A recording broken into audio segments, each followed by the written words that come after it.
Good morning everyone, this is our Hindi class for class 8। सो अब हमारी हिंदी की किताब व्याकरण की किताब जो है पंखुड़ी के पाठ वाक्य विचार यानी कि पाठ 19 को शुरू करेंगे। ठीक है, वाक्य विचार जैसा कि हमें इसके नाम से ही समझ आ रहा है कि हम इसमें वाक्य के बारे में पढ़ेंगे। हम वाक्य से जुड़ी विविध इकाइयों से परिचित हैं। विविध इकाइयों से मतलब जो वाक्य के अलग अलग पार्ट्स होते हैं या अलग अलग भेद के अलग अलग प्रकार के जो वाक्य होते हैं सबसे हम परिचित हैं।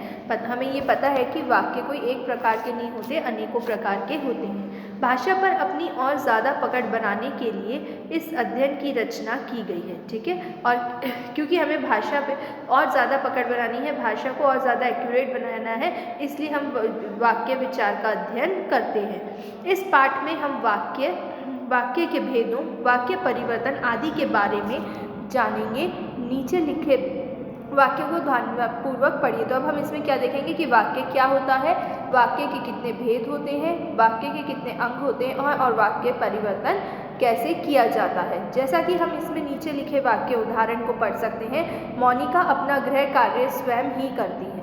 मंदिर में पूजा हो रही है। तो दोनों ही वाक्य क्या है, सरल वाक्य हैं। ठीक है, तो इस तरीके से हम अलग अलग वाक्य के भेद पढ़ेंगे और देखेंगे वाक्य क्या होता है।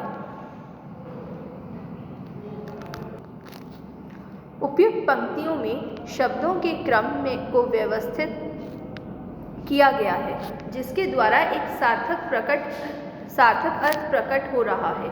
इस प्रकार हम कह सकते हैं कि, तो यानी कि जो भी अभी हमने ऊपर दो उदाहरण देखे थे, दोनों में ही सार्थक शब्दों को, सार्थक शब्द यानी जिनका कोई मतलब होता है, ठीक है, कि शब्दों को इस सीक्वेंस में रखा गया है कि उनका कोई अर्थ निकल रहा है, उसे हम वाक्य कहते हैं। ठीक है, इतना हमें समझ आया है। एग्जाम्पल देख के दोनों ही हमारे उदाहरण थे। मोनिका अपना गृह कार्य स्वयं ही करती है, मंदिर में पूजा हो रही है। तो इन दोनों का वाक्यों में हम क्या देख सकते हैं कि शब्द जो है ये अलग अलग शब्द हैं और वाक्य क्या है, शब्दों का समूह। या पर कैसे सेंस में ये बिल्कुल सार्थक रूप में, यानी शब्दों को बिल्कुल सीक्वेंस में रखा गया है जिनका कोई अर्थ निकल रहा है। तो अब हम परिभाषा देखेंगे वाक्य की। किसी भी कथन का पूरा भाव प्रकट करने वाले सार्थक शब्द समूह के मेल को वाक्य कहते हैं। कथन यानी वाक्य, ठीक है। तो किसी भी कथन का पूरा भाव प्रकट, मतलब एक कोई भी वाक्य उसका पूरा भाव या कोई अर्थ निकलना चाहिए, उसे हम वाक्य कहते हैं। अगर उसका पूर्ण तरह से अर्थ नहीं निकलेगा तो फिर वह वाक्य नहीं होता है। अब हम देखेंगे वाक्य में आगे वाक्य के पदक्रम। पदक्रम क्या होता है? वाक्य में प्रयोग किए गए शब्द पद कहलाते हैं। ठीक है, जितने भी हम जैसे शब्द बोलते हैं, शब्द का एक तरीके से हम कह सकते हैं पर्यायवाची पद भी होता है। ठीक है, तो शब्दों को ही हम पद बोलते हैं। वाक्यों में ये पद एक निश्चित क्रम से आते हैं। तो जो वाक्यों में जब हम पद को निश्चित क्रम में यानी सीक्वेंस में लगाएंगे तभी उनका कोई अर्थ निकलेगा, जिससे एक पद क्रम कहते हैं। और इसको क्या बोलते हैं? पद क्रम। पद यानी शब्द और क्रम यानी सीक्वेंस। तो क्या बोलते हैं? पद क्रम यानी पदों को किसी क्रम में लगाते हैं। पद क्रम ठीक ना होने पर वाक्य नहीं बनता, और पद क्रम अगर ठीक नहीं होगा तो वाक्य अशुद्ध होगा, मतलब वाक्य सही नहीं होगा, उसका कोई अर्थ नहीं निकलेगा। अब हम पदक्रम समझ आया। पदक्रम यानी पद यानी शब्द और क्रम यानी सीक्वेंस। तो जो शब्दों को यूज़ करने का जो क्रम होता है या सीक्वेंस होता है उसे हम पदक्रम कहते हैं। अब इसका हम उदाहरण देखेंगे। बनूंगा होकर नेता मैं बड़ा। ठीक है, तो शब्द तो यहाँ भी लिखे बनूंगा होकर नेता मैं बड़ा, पर क्या इनसे हम कुछ अर्थ निकल रहा है या हम इनसे कुछ अर्थ समझ सकते हैं? नहीं। तो ये क्या है? वाक्य का अशुद्ध रूप है, यानी कि ये पद तो है लेकिन ये किसी क्रम में जमे हुए नहीं हैं। अगर हम इनको क्रम अनुसार जमा देंगे तो यह वाक्य बन जाएगा, जैसे मैं बड़ा होकर नेता बनूंगा। यह एक शुद्ध वाक्य है जो जिसमें कि जितने भी पद हैं वो अपने क्रम में लगे हुए हैं। ठीक है, इसके आगे हम देखेंगे अनुवृत्ति। अनुवृत्ति क्या होती है कि जब पदों के परस्पर मेल को अन्वय या फिर अनुवृत्ति कहते हैं। यह मेल व्याकरण सम्मत होने चाहिए, अर्थात कर्ता के पुल्लिंग एक वचन के अनुसार क्रिया का लिंग, वचन, विशेषण, विषय का संबंध आदि। तो हम इसको सरल भाषा में समझ सकते हैं कि जब भी हमारा संज्ञा या के अकॉर्डिंग, संज्ञा क्या होती है? वही हमारा कर्ता होता है। तो कर्ता के अकॉर्डिंग या संज्ञा के अकॉर्डिंग हमें अगर कर्ता पुल्लिंग है या एक वचन में है तो उसके अनुसार उसकी क्रिया और विशेषण का भी बदलना पड़ता है। ठीक है, जैसे हम नीचे उदाहरण देख सकते हैं, बच्चे पढ़ रहा है, तो इसका कोई अर्थ नहीं निकलेगा, है ना। क्यों? क्योंकि बच्चे क्या है, पुल्लिंग है, तो पुल्लिंग के साथ हमें क्रिया भी बदलनी पड़ेगी। तो बच्चे पढ़ रहा है का कोई अर्थ होगा नहीं, है ना। बच्चे पढ़ रहे हैं तो इसका अर्थ निकलेगा। जैसे और अगर हम इसको सिंगुलर में बनाते हैं यानी एक वचन में बनाते हैं तो ये क्या बनेगा, बच्चा पढ़ रहा है। यानी कि हमें कर्ता का वचन और लिंग को ध्यान में रखते हुए क्रिया को प्रयोग में लेना होता है। इसके आगे हम देखेंगे वाक्य के अंग। ठीक है, पार्ट्स ऑफ सेंटेंसेस, यानी वाक्य के दो अंग होते हैं, उद्देश्य या विधेय।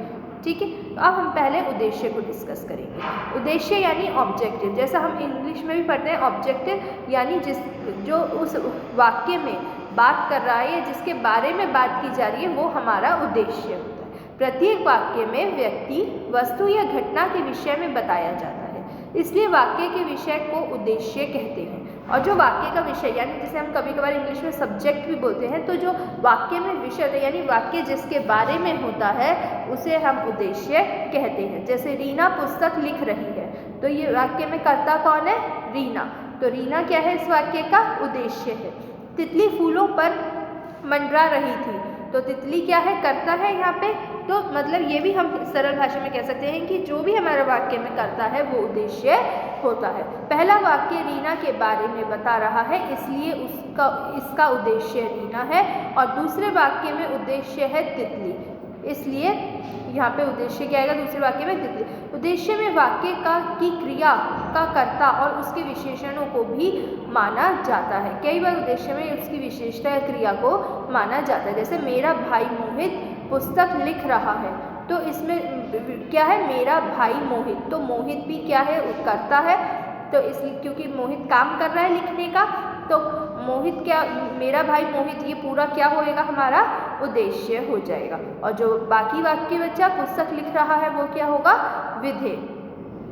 आगे हम देखेंगे कि विधेय क्या होता है। विधेय यानी कि विधेय का जिसे हम इंग्लिश में बोलते हैं प्रेडिकेट। विधेय का अर्थ है किसी के बारे में बताना।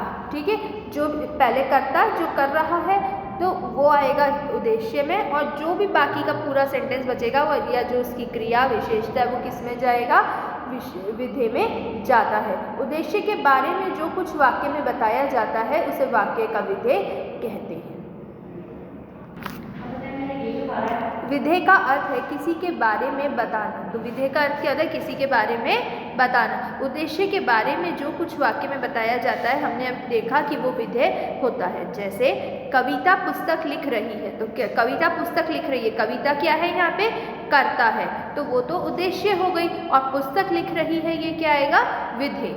तितली फूलों पर मंडरा रही थी, तो तितली फूलों पर मंडरा रही थी, इस वाक्य में तितली जो है वो करता है, और बाकी का जो बचा हुआ हमारा वाक्य यानी कि फूलों पर मंडरा रही थी, यह विधेय है। ठीक है, जैसे हम इसमें देख सकते हैं लिखा भी हुआ है, पहले वाक्य में विधेय है पुस्तक लिख रही है और दूसरे में फूलों पर मंडरा रही थी, तो ये दोनों हमारे विधेय हैं। तो अभी हमने इसमें पहले हमने देखा कि वाक्य क्या होता है, फिर हमने वाक्य में पदक्रम समझा था कि पद यानी शब्द और क्रम यानी सीक्वेंस, पदक्रम।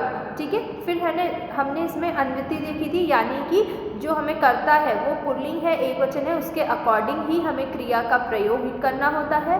फिर हमने वाक्य के अंग देखे, जिसमें वाक्य में दो अंग देखे थे, उद्देश्य और विधेय।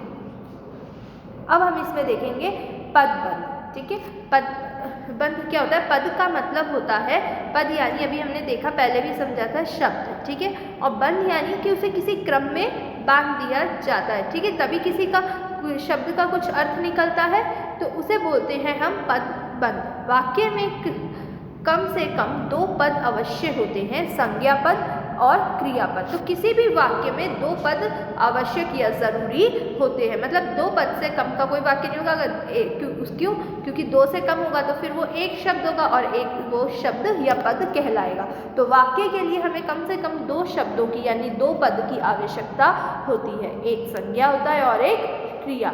तो जैसे हम इसमें यहाँ पे उदाहरण देख सकते हैं, सूरज गिरा, तो सूरज गिरा, तो सूरज क्या है, संज्ञा है, और गिरा यहाँ पे क्रिया है। दूसरा देखेंगे, विशाल खेल रहा है, विशाल खेल रहा है में विशाल क्या है, संज्ञा है, खेल रहा है क्रिया है। इसलिए हम कह सकते हैं कि वाक्य में संज्ञा पद प्लस क्रियापद दोनों जब होंगे तभी कोई ना कोई वाक्य बनता है। पहला वाक्य है सूरज गिरा, वाक्य दो पदों से बना है जिनमें एक कर्ता उद्देश्य है और दूसरा क्रिया विधेय है। ठीक है, तो कर्ता क्या है, उद्देश्य है, और क्रिया किस में आती है, विधेय में आती है। ये दोनों पद वाक्य के भीतर बंधे हैं, है ना। तो एक वाक्य में दोनों पद क्या है, बंधे हैं, दोनों एक दूसरे पे डिपेंड हैं। अगर इन दोनों को हम अलग कर देंगे तो क्या इसका कोई अर्थ होगा, नहीं होगा, है ना। इसलिए हम यह भी कह सकते हैं कि वाक्य में दो पद बंध हैं, तो हम इन्हें क्या बोल सकते हैं कि वाक्य में दो पद बंध हैं। यह वाक्य बड़ा भी हो सकता है, और ये वाक्य जब बड़ा होगा तो इसमें और भी पद आ जाएंगे, जिससे हम क्या कहेंगे कि ये बहुत सारे पद बंध हैं। मेरी बड़ी बहन रूबी आई थी, कल शाम 4 बजे गई थी। ठीक है, तो ये बड़ा वाक्य है, तो इसमें बहुत सारे पद यानी बहुत सारे शब्द प्रयोग में लिए हैं, तो हम इसको क्या बोल सकते हैं, यह एक बड़ा पदबंध है।